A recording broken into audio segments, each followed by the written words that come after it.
How are we? Well, no? There you go, thanks. So we're all feeling good, all getting a few drinks down us? Yeah?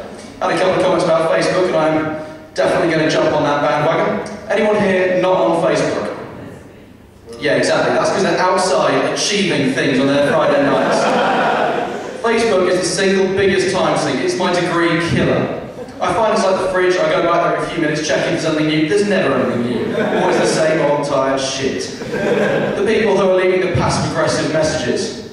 I hope he knows what he's done to me. I hope he feels sorry. No, he's a man. Fuck off.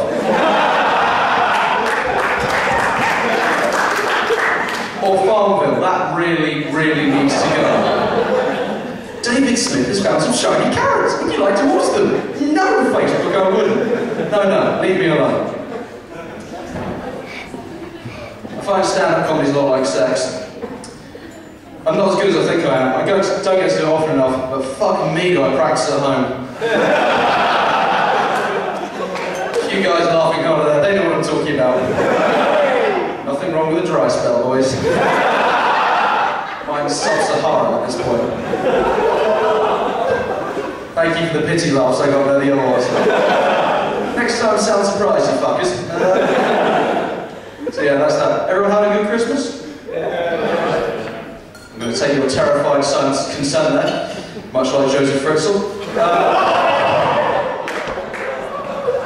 I could have gone either way, that joke. I can split the room a bit there. Christmas is far and away the most sinister holiday. Let me explain why. Please go with me on this one, because it's a bit of a stretch. It's the only time of the year where an old bearded man who does the same thing day after day is allowed to ask children to sit on his lap, ask them if they've been naughty, and then give them toys. Speaking of aging paedophiles, I was a Catholic altar boy. Yeah, let the Spirit of Christ come inside you. Might be a metaphor in the Church of England, but we're hardcore, old school, yeah. Yeah, just a quick shag, a lecture on privacy, and the priest would send me on my way. It's alright, I'm joking. We always cuddle afterwards. Yeah, so that's good. Any Australians in the room? No. Anyone want to pretend they're Australians? This time it actually fucking works. Thank you, sir. What's your best Australian accent? You're now on the spot. Go. It's better than mine, that's why I'm doing this show. Thank you.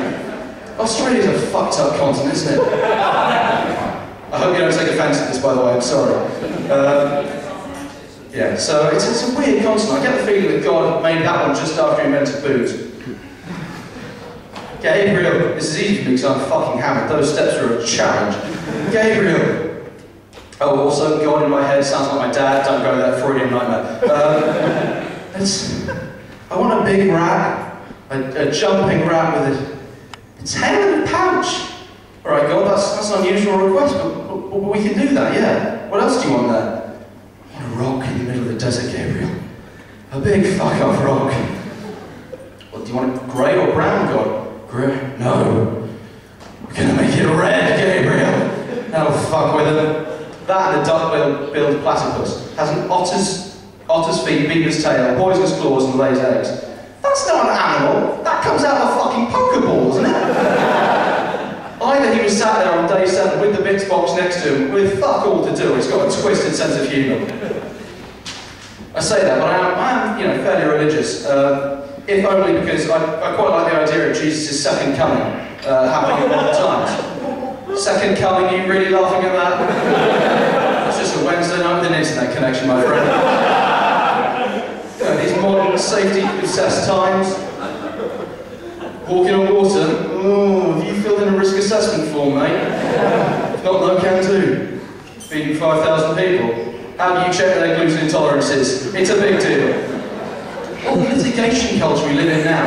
I'm looking forward to the second coming later tonight, and also Jesus's. Yeah, I don't have grandiose plans for the rest of this evening. But so, you know, those are the adverts that would surely crop up. Were you harmed in a biblical plague that wasn't your fault? Were you promised a cure by a so-called Messiah that never came through? If so, call 0800 2345 666 or go to the website Screw You Jeebus. Quick poll here. Where are the single men in the room? Don't be ashamed. Well, I'm going to give you a move here, which admittedly is like taking footballing lessons from Stephen Hawking, but bear with me. There was a girl I liked, and I decided this time I was going to try and be open and honest, and I went up to her one day and shouted that wonderful Hugh Grant way that only an Englishman can do. I really like you, I think you're great, and I'd really like to see you for a drink sometime. You look in the eyes. I like to call that move the Hindenburg. Been tested a few times, but fuck me did it crash and burn. I'm going to leave you now with something I find that makes life better, that a mate of mine recently reminded me of, that life can be a horrible, confusing, unpleasant place. It's worse if you lose your sense of humour. So, nice story, I think. You got hospitalised, beaten up and hospitalised, which doesn't sound like the start of Heartwarming Comedy Gold, but please bear with me. He came to one of my gigs, and he saw a girl getting beaten up outside. As any man here would like to think they would do. He stepped in, he got involved to protect her, not the other way around. Anyway, need to clarify that one. And then these guys beat the living shit out of him. So he was lying there, verge of concussion in hospital. He wasn't sure what city he was in. He didn't know what was going on. He was completely confused. And then in a moment that made me, appreciate him for the man he is, he never loses his sense of humour.